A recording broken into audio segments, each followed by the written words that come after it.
I'm Elaine King, running for State Representative 34B.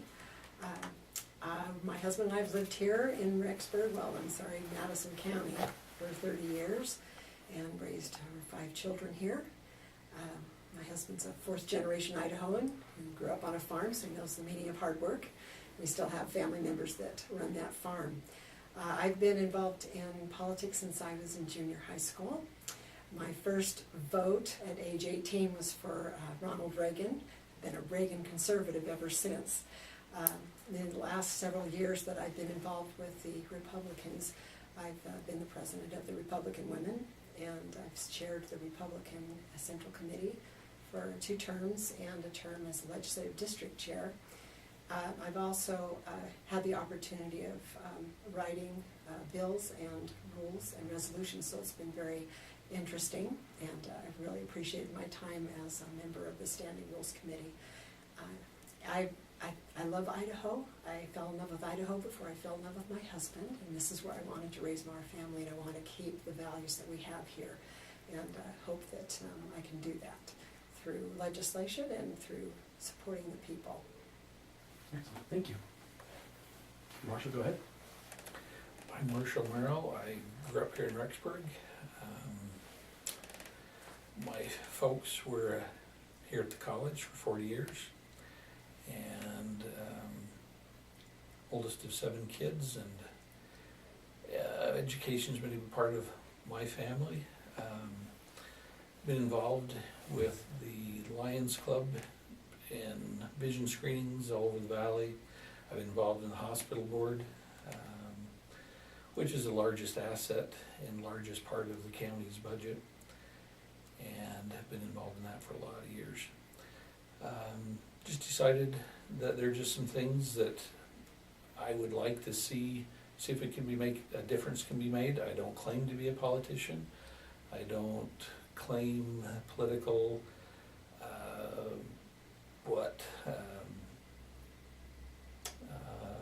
I just like to see things get done, and there are just a number of things that just scream out at me here recently that I think I would like to see if we can get some things done. So that's why I decided to run. Excellent, thank you. Brett, go ahead. I'm Britt Raybold. I'm a 4th generation Idahoan who is currently working with her family on our farm. I've had the opportunity to not only go to school here in Idaho, but also start my own business. A little over a decade ago, I started a consulting firm that goes out and works specifically with entrepreneurs and other small business owners to help them grow and strengthen their businesses. So I'm very invested in the idea of helping those who want to go out on their own figure out a way to do so and do it successfully. I'm a proud product of the Sugar-Salem School District. For those of you that attended Madison, don't hold it against me. I think public schools are the foundation of what creates a strong community. And so I'm invested in looking at ways that we can make our public schools better, because ultimately a strong public school system is going to make our community more attractive to new businesses. It's going to help us keep people here who might otherwise feel they need to go somewhere else to secure a better education for their for their kids. The other thing that I'm focused on, and one of the reasons that I got into this, was I feel like if you're going to be in a community, you need to serve your community. And this is an opportunity to do just that, to serve the community. And I've taken on varying roles. I've been a part of the Madison County Central Committee as the youth committee person now for 2 terms. At a national level, I've worked with an organization called the National Potato Growers, and what we do is we go in and we advocate specifically for issues that are relevant to farmers, from transportation to trade to worker safety, you name it. We've been in there talking to our elected officials and having discussions about those things that basically can make or break a family farm. And so from that perspective, I'm very invested in going into this with an eye on how do we make things better. How do we make our community stronger? How do we create a situation where families feel like they're proud to call Madison County and District 34, because it does include Bonneville as well, home? Because ultimately that's what this is about, is ensuring that Idaho remains the great state that it is. First question, and we'll go ahead and open this up in reverse order this time. We'll go to Britt, Marshall, and Elaine. What political PACs, groups, or organizations are currently campaigning for you, or have endorsed you or provided money for campaigning? And if so, have any of these done any direct mail or advertising to you? To the best of my knowledge, I think there's 2 PACs that I've actually cashed checks for. The Sawtooth PAC, and then I'm trying to remember the name of the second PAC. It's associated with Russ Westerberg. I'd be happy to give you that specific name if you need it. They have not run any campaigns directly in support of my candidacy, so that as of today is what the current status is. Marshall? 0. I don't know of any. I know that I received about 7 different surveys, and when I filled them out, told about where I stood on different issues, and then I noticed a mailer came in about, I think it's from the Idaho Freedom Action Committee, so they mailed something out because of what I answered in the survey, but I haven't received any money from any PAC. I'm not associated with the PAC. I want to be associated with the people. Good. Thank you. Thank you. And then we'll start, this case we'll do Marshall and then Elaine, then Britt. Do you support the repeal of the grocery tax and why? That's a good one. I haven't given it any thought. I'd have to do more homework on that one. I don't have a good answer for you. Okay. You know, sometimes things sound good, but in the end, do more damage or affect things downstream, or so I have to do more homework. I'm sorry I don't have an answer for you. Okay, no worries. Then Elaine and then Britt. Well, in the last legislative session in 2017, the legislators, the majority of them voted for it, and of course the governor vetoed it. It's interesting that this particular race, all of the governors are supporting grocery tax repeal. I am also, because I think it's a very odd tax, so that when you go out and buy groceries, you're taxed 6%, and then that small part of that tax goes to the tax commission and sits there until you, the next year, file for your taxes and claim the credit back. And that money's not being used for schools, it's not being used for roads, it's not being used for anything, it's just sitting there so you can get some of that back. So I don't, it seems like an odd tax, and I think that's why Labrador and Alquist, as well as Brad Little, are also opposed that. So I stand with them on that. Fantastic. Thank you. Britt. So I understand why it's an attractive tax to cut, particularly on the western side of the state where there are residents who are close enough to go across the border into other states that don't have a sales tax on their groceries.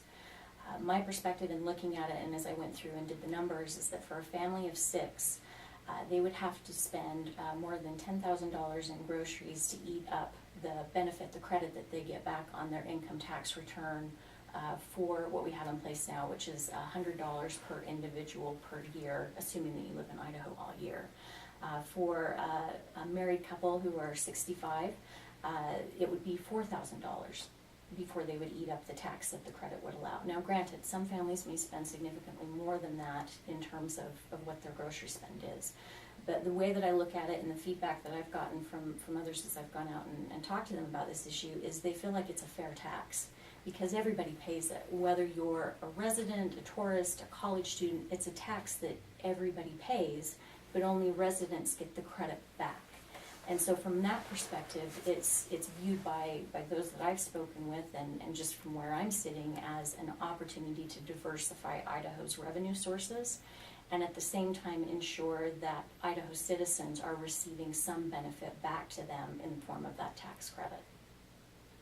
Thank you. Thank you for sharing those answers.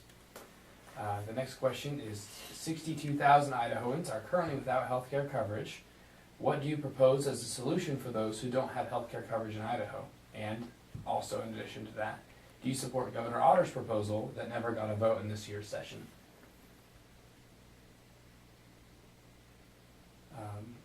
Excuse me, and then we'll start this time with Britt and then Marshall and then Elaine. So with regards to what you're talking about, I think specifically you're referring to the Medicaid expansion question.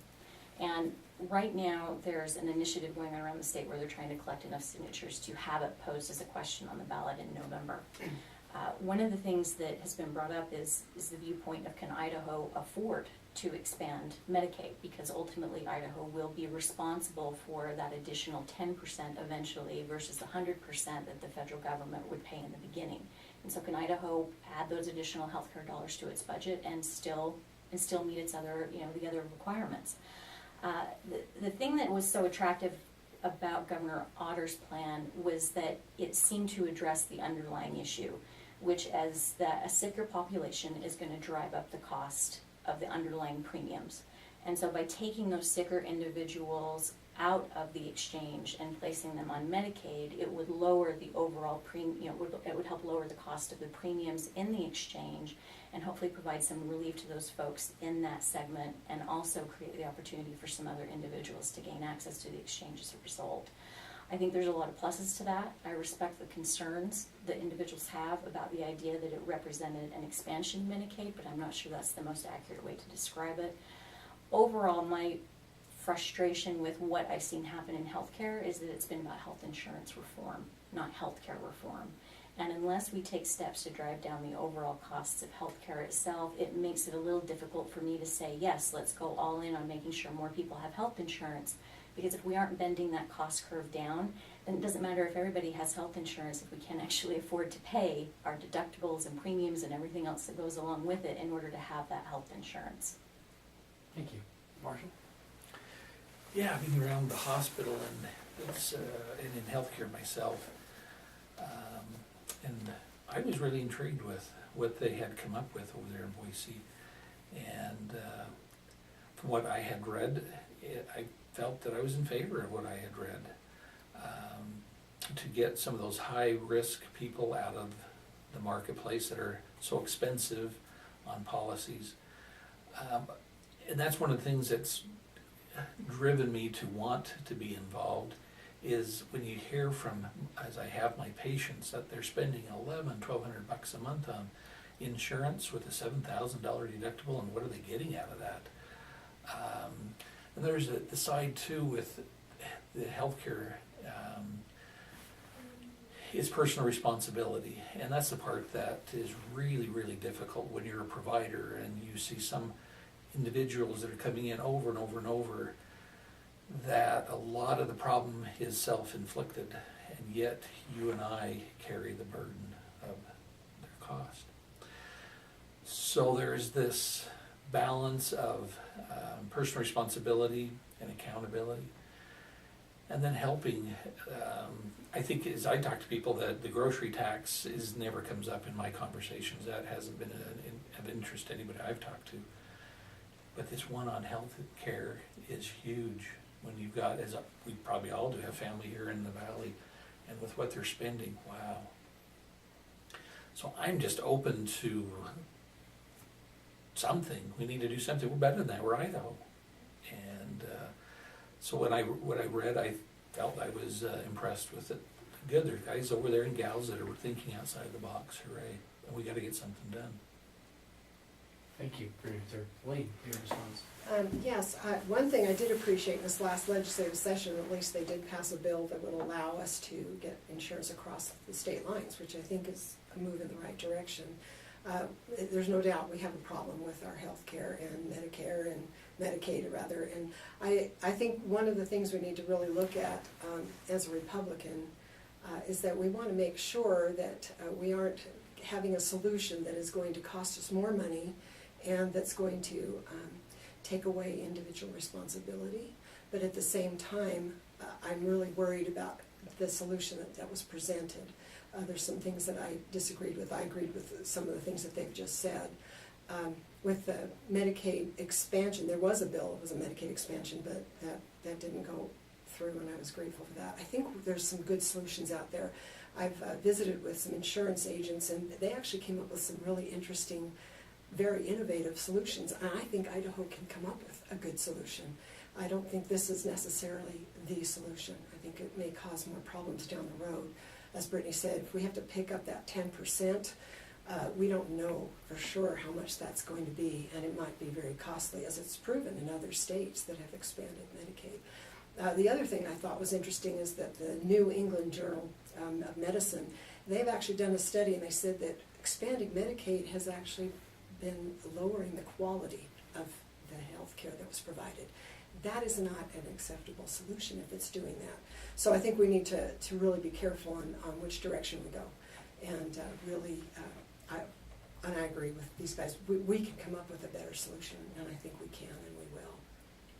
During the past session, 3 tax cut bills were passed, and nearly $130 million in income tax reductions will be seen. Do you think this was enough, and what more do you think they should have done to be able to save taxpayers money in Idaho during the past session? And we will start in this case with Elaine and then go Britt and Marshall. Second thought to every question is over. That's great. Well, in this last session, we had $400 million in excess tax revenue, and it wasn't money they projected. That was the excess. The last 3 years, we had more than between 100 and 200 million dollars in excess taxes. That's our money.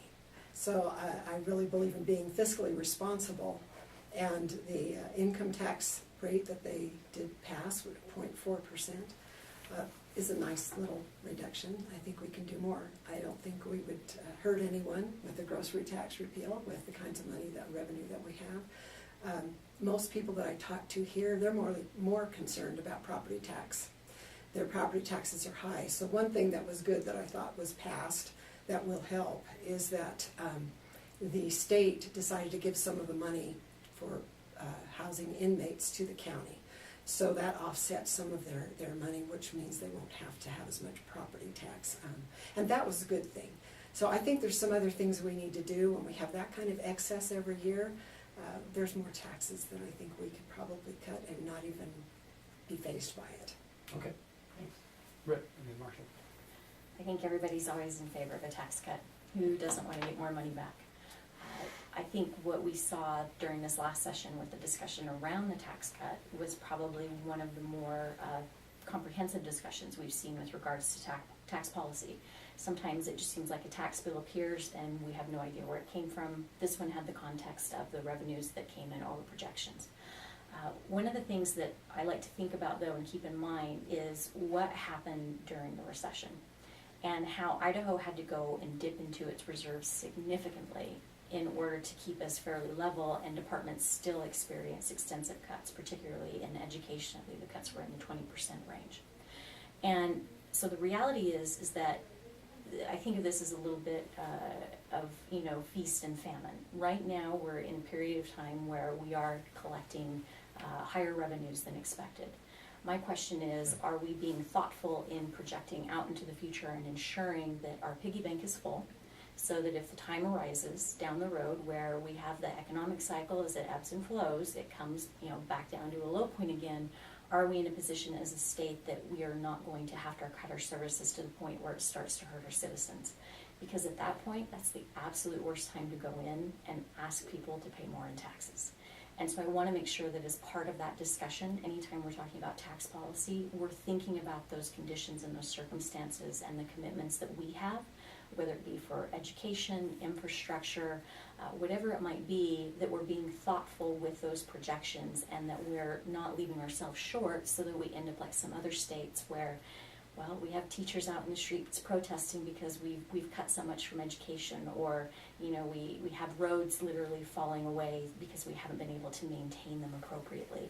So I think those parts seem to play a role in any future tax policy discussion, but I always think it should be something that we're talking about because you're ultimately stewards of those dollars, and when it's appropriate to do so, they should be returned to taxpayers. Thank you. Marshall. Yeah, you do need to have reserves, and my feeling is we have not had spendthrifts over in Boise. I believe they're being fiscally responsible. But you do need to have, whatever your business is, the hospital up here, we're not trying to be for profit here, but you've got to have some reserves. But I'm sure next year they'll be reevaluating what to do the next year, so that we're not accumulating some crazy dollars, shall we say, over there in Boise. But in the same breath, I think reevaluate it next year, but be grateful you've got some for this year, because I agree with Britt that you don't know what the future might hold. It's wise to have a bit for a rainy day. Spending for roads has been a big issue all over the state. What are your thoughts on the current spending levels for improving roads in eastern Idaho? Because a lot of people say a lot of the money goes to western Idaho, and a lot of roads in eastern Idaho have issues. Counties have issues with roads that they need funding for. Can you talk a little bit about what you would propose if you were elected for spending on roads, and what you think needs to be done to improve infrastructure in East Idaho? In this case, we'll start again with Marshall, and then we'll go back to Blaine. There we go. It's interesting you've asked that. I just had in the office one of those individuals who works for that department there down in Rigby.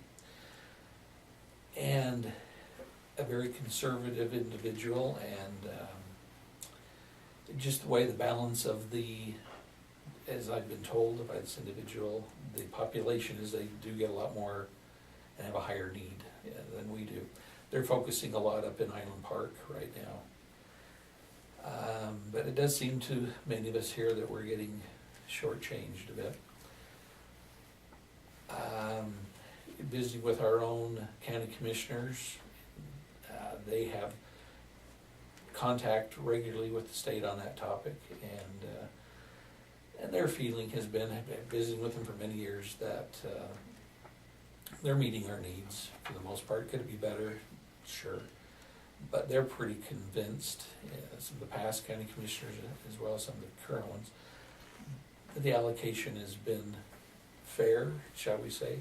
But with the population being so much weightier on the other side of the state, I have felt that we are being shorted, and having family in southern Idaho, they have needs there in the Twin Falls area. That's the fastest growing county and community for percentage of growth in the state. And their roads are looking too good in a lot of their counties. So we all have needs, and that's back to this, having these extra funds that maybe some of that could be used for that. I don't have a good answer. Thank you. So last session, so not this time before, but the time prior to that, they agreed to a transportation bill that included taking on some additional Garvey funds. And what that means is that we essentially are borrowing against future federal tax dollars that are collected for transportation and then sent to Idaho.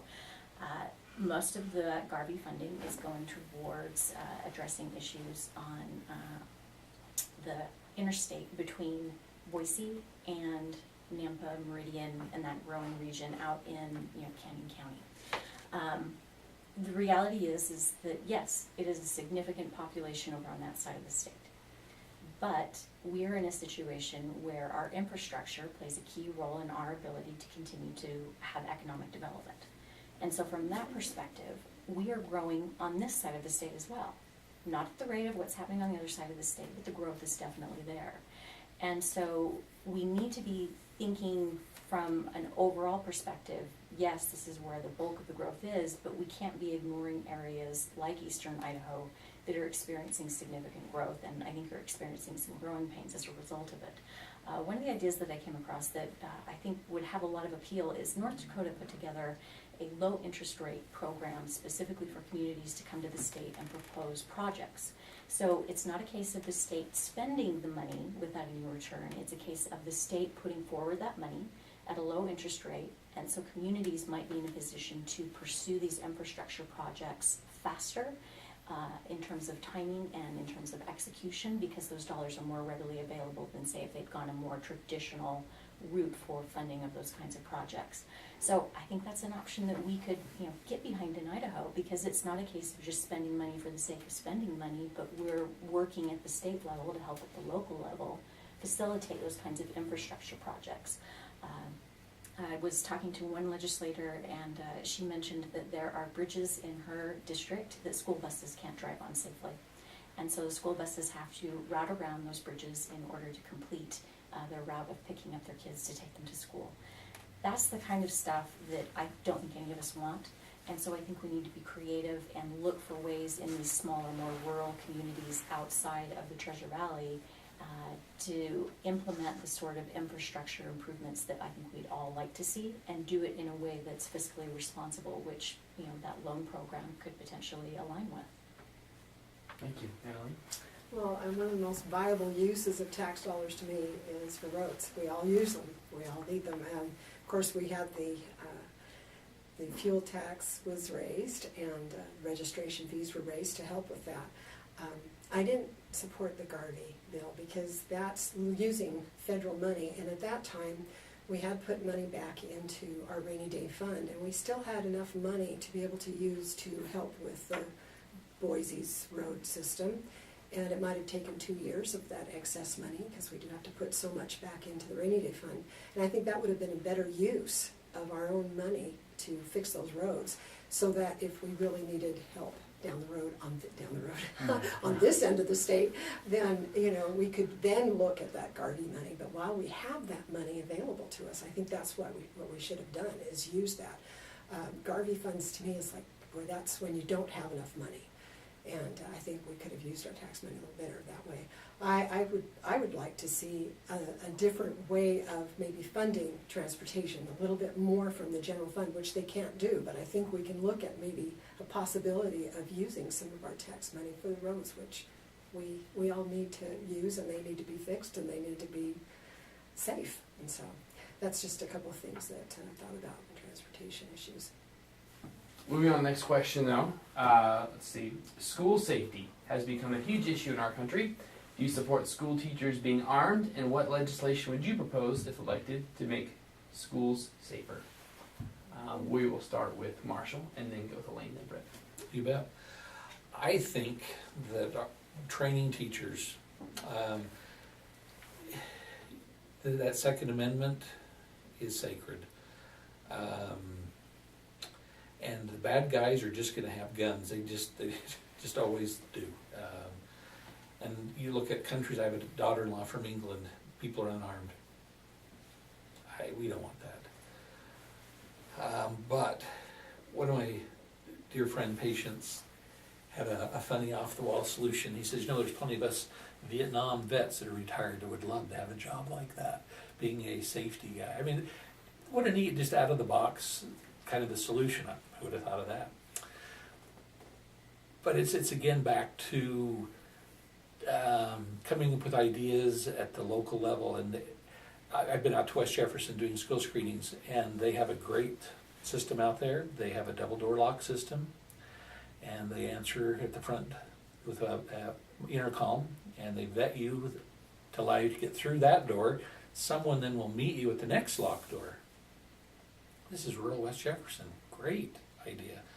One of my patients was telling me that she went to pick up her granddaughter in Iona, and she lives out in Plano. She went to pick up this granddaughter, and they just said, okay.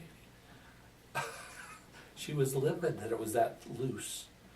So I think different communities have got to come up with their own kind of solutions. I think as a legislator, I think we can help give some tools, ideas, and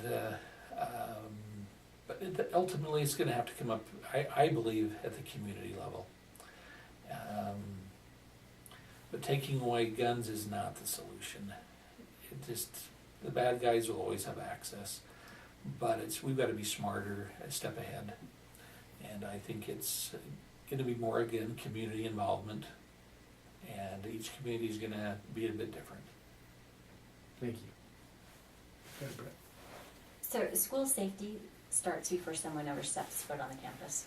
I mean, ultimately, how many stories do we hear about either reports that were made to law enforcement or requests that were made by parents for someone to intercede with the child? Whatever the issue may have been, there's been some sort of flag that's indicated there's an issue. And so from my perspective, I think whether it's mental health screening, whether it's a better sense within the school system in terms of reporting, that either students, teachers, or parents feel like there's a framework in place, that there will be a response to a report that isn't just pat you on the head and send you on your way. Okay, you submitted the report. There needs to be a system in place that makes people feel like there's a route for them to go if they feel like there's a threat to the schools.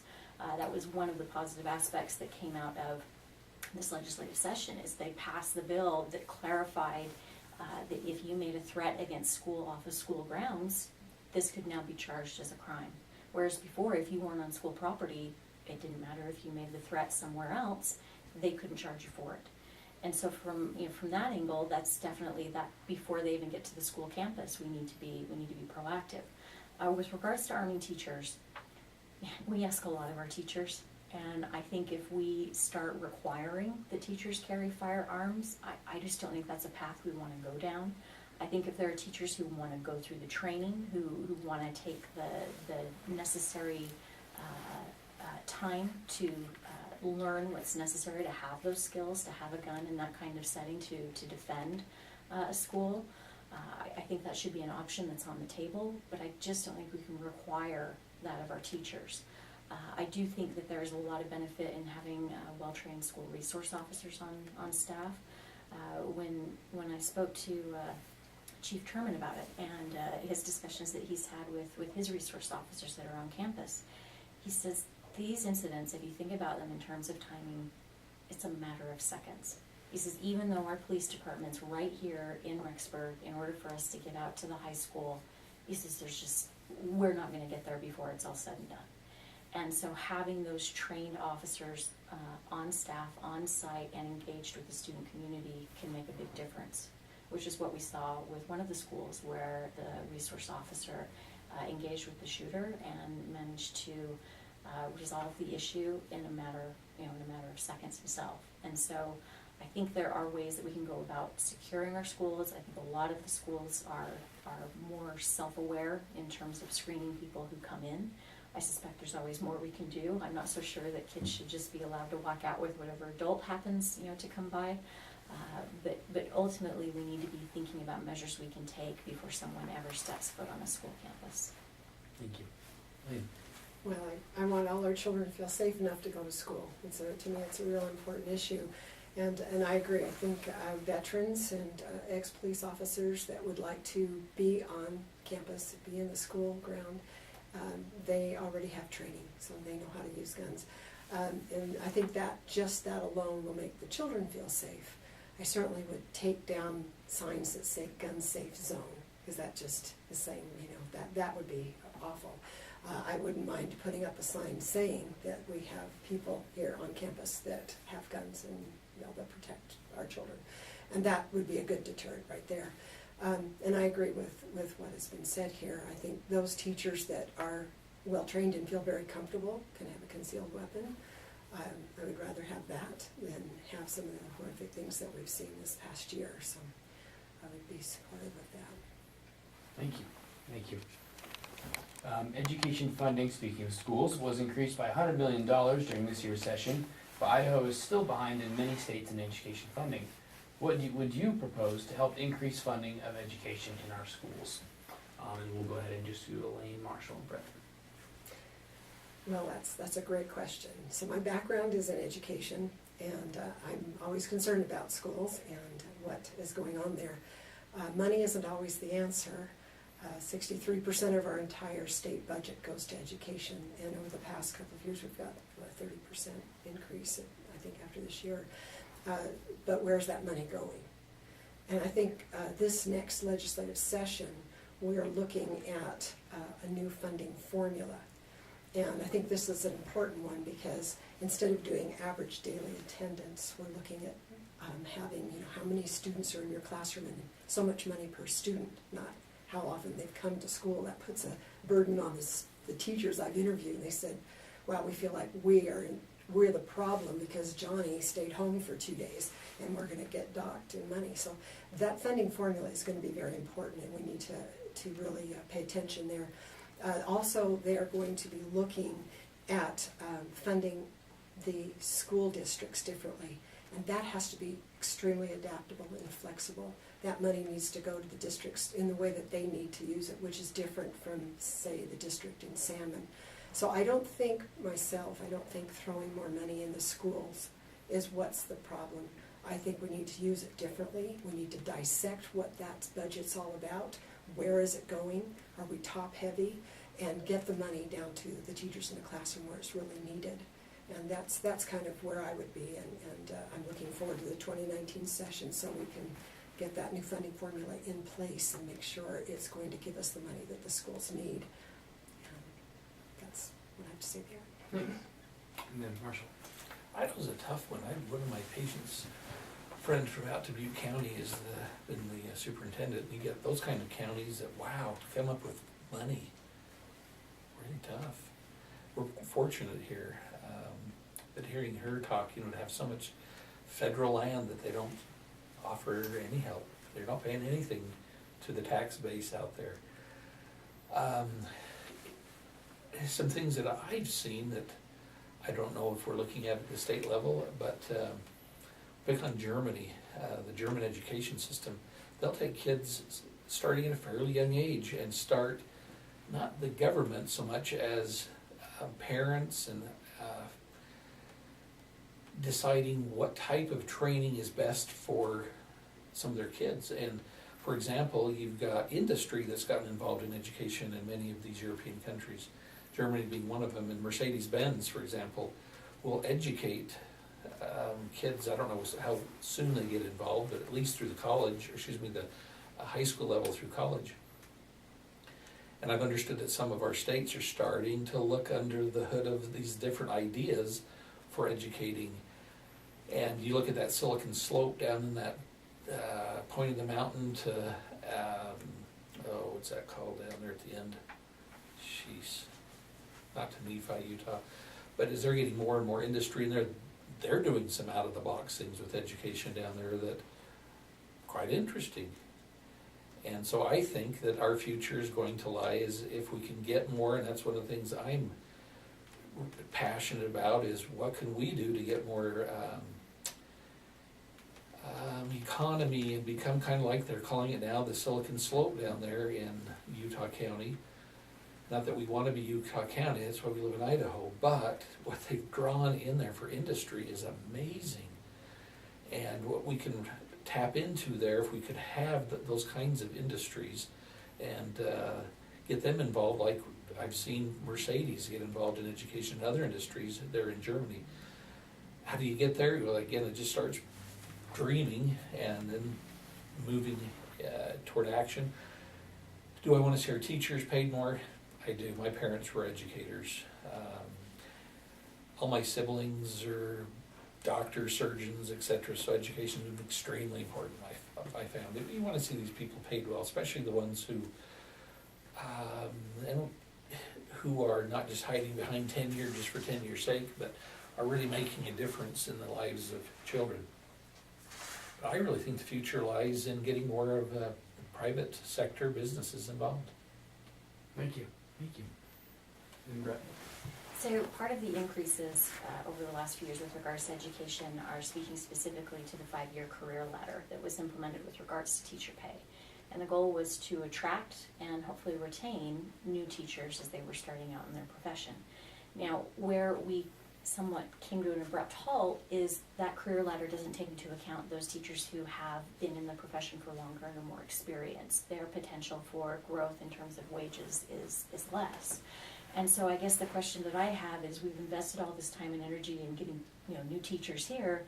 I'd sure like to keep them once we've invested all that time and energy and dollars in them starting their careers here and then feeling like they need to go somewhere else in order to keep progressing in terms of wages. And so from that standpoint, I think it is a dollars and cents question. Are we providing a competitive, not equal, because cost of living in Idaho is definitely different from other states, but are we providing a competitive salary for our teachers so that for those who love Idaho and want to continue being here, being a teacher in Idaho is a viable option. With regards to the overall education budget itself, I think you've always got to go back and you've got to ask questions about, is this program working the way we thought it should? Is this program accomplishing the goals that we wanted it to accomplish? And if it isn't, then we need to rethink it. And in a budget that big, I think it's easy to lose sight of some of those smaller bits and pieces. But taken as a whole, it adds up to that $1.3 billion, I believe, is the total budget. And so from that perspective, I think we always need to be thinking in terms of accountability. How could we be spending these dollars better? And if the time does come that we do need to end up spending more in order to accomplish our constitutional obligation to provide that free public school system, that we do so with the mindset that we want to be responsible with how the dollars are spent, and yet at the same time, kids aren't going to school in buildings that aren't safe. And that kids aren't going to school and using textbooks that are, 10 years old. And that teachers themselves aren't having to go out and spend hundreds of dollars on supplies for their classrooms. Those are the kinds of conversations that I want to make sure we're continuing to have, even as we talk about that overall bigger budget. Thank you. Last question. So none of you are incumbents this election. This is kind of unique because there's no one running for re-election, of course. What experience do you feel that you bring to the table that best qualifies you for representative?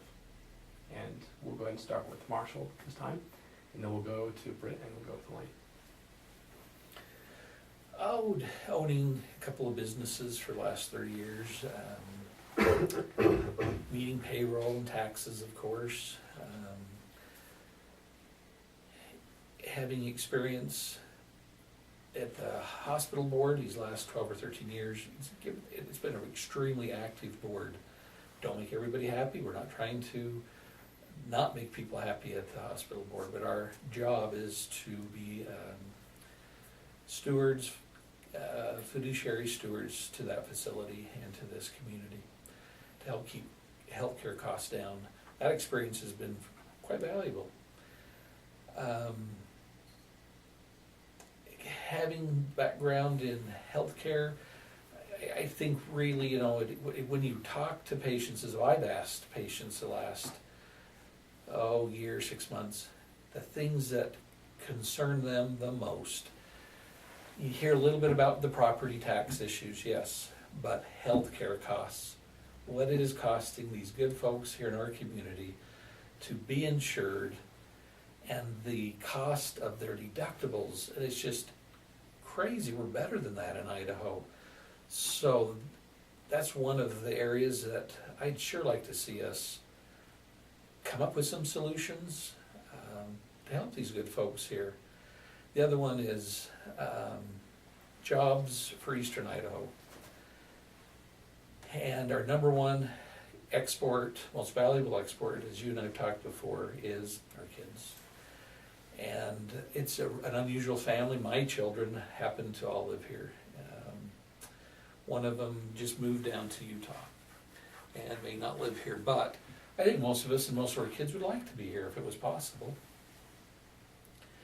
And learning from what some of these other communities have done, and just being passionate about that, of seeing our community grow with some quality jobs.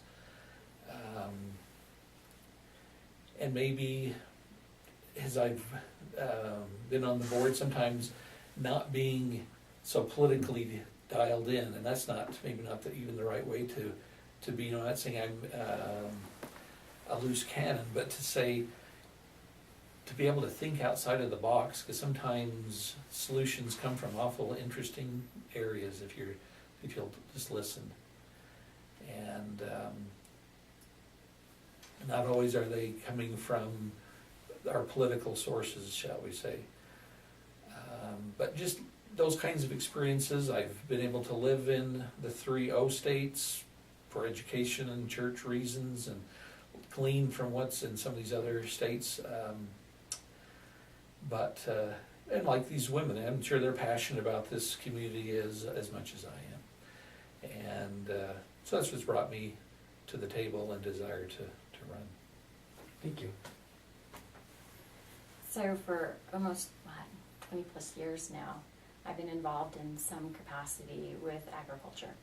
I view it as a key driver of our local economy, but I also view it as what made me who I am today. I know how to work hard. I understand what it takes, because the reality is that when you have people depending on you, when you're signing the paycheck that goes to someone that supports their family, you understand what it means when you're talking about this idea of investing in your community and investing in the long-term growth of the place where you live.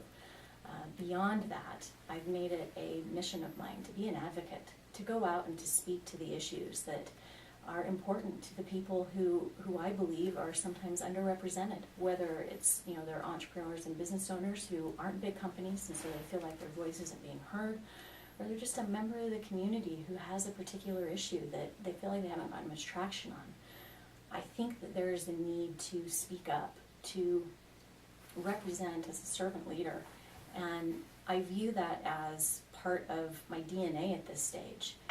I feel like if you're going to live in a community, you need to be prepared to serve that community. And from my perspective, my education, my work experience, the opportunities that I've had, as I indicated, to start a business and to be successful at that, and to serve at a national level, to represent, potato growers all around the U.S., has given me the opportunity to put that into action and to make it a reality, and to have a real difference in the lives of a lot of people. And I'd like to continue doing that going forward in Boise, and have the ability to come back and say, I made things better. Thank you. Thank you. I'm not a business person or a farmer or anything, but my background is in education. But one thing that I've done over the last 20 years is that I've listened to the people. I'm a voice for the people. And because of that, I've been on city ordinance writing committees and county ordinance writing committees, because these ordinances were important to the people. I've had people come and ask me to help them with issues, and we've just done it as a group. We've signed petitions, we've done all kinds of those grassroots things.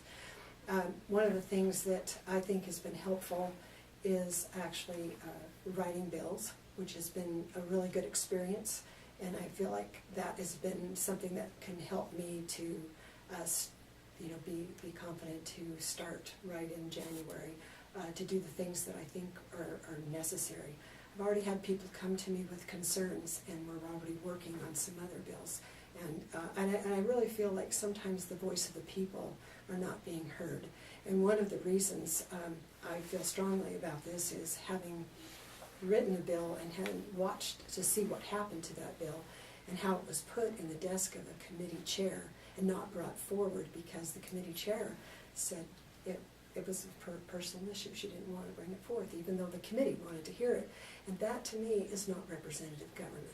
And so I want to go back and make sure that we have leaders in place that are not going to go in that direction, that they will listen to the people. There's some really good bills on the SBAC and Common Core, which is the Idaho Content Standard, and that's something I'm very much against.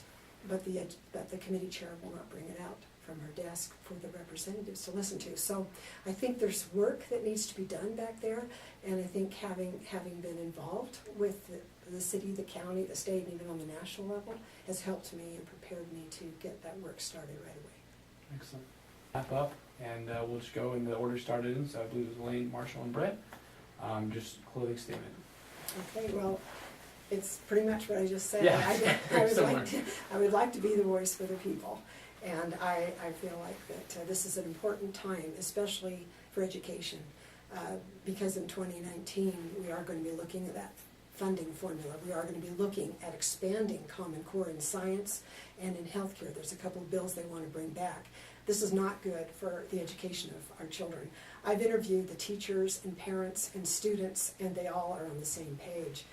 The SBAC test is horrific. It's expensive. It doesn't give you results for a year or so there's nothing really I can see beneficial from that at all, except that it costs a lot of money, which I think that money could go somewhere else where we need it in education. And so I'm passionate about those ideas, those things. This is a 2-year position, and that's what's going to be coming up in 2019. And I think we need to have someone there to represent these teachers and these parents and the students and make sure that we're not going down the path of the California schools that I grew up in. I know where that took me, and I don't want Idaho to go down that road either. And so as I speak to a lot of the people, I feel like they have a real concern on issues, and they feel like they're not being heard. I'm not involved with any lobbyists or PACs or anything. I just want their voice to be heard, and I hope that I can do that for them in this next session. Thank you. Marshall. And I've likewise pretty well summarized my feelings and rather than take more of all of our time. Just appreciate your time and inviting us over. Thank you. Thanks. And then Brett, take us home. So in 2020, we'll have the next census, and in 2021, that's going to lead to redistricting. And with the growth that's happened on the western side of the state and in northern Idaho, the odds are pretty good that the representation is going to change on this side of the state. I believe that it's important that we be thinking ahead in terms of ensuring that whoever we send over to represent this side of the state is prepared and willing to work with others, is willing to reach out and establish those relationships that are necessary in order to get legislation through. Because ultimately, this position is one of 70. And as much as we may hope that everyone agrees with us on everything, the reality is that it takes partnerships, it takes collaboration. And so from that perspective, as I look at this, I see that the future is in front of us, and there are a lot of opportunities with regards to education. We've clearly made improvements, but there's still more work that we need to do, and that's going to involve a partnership with educators and parents and students. In terms of our economy, we need to be thinking ahead. We need to be doing things that strengthen our export markets, that strengthen our infrastructure, and that ensure we're taking full advantage of all the opportunities that are headed our way. And ultimately, as a legislator, I need to be prepared to hold the government accountable. At the end of the day, we are stewards over the tax dollars that are sent by each one of the citizens in this state over there, and we need to ensure that those dollars are being used wisely and efficiently. And so from that perspective, that's why I'm asking individuals for their vote on May 15th, because I believe I'm the best choice for District 34. Thank you all of you for being here today. We appreciate it. Thank you. Really Absolutely. appreciate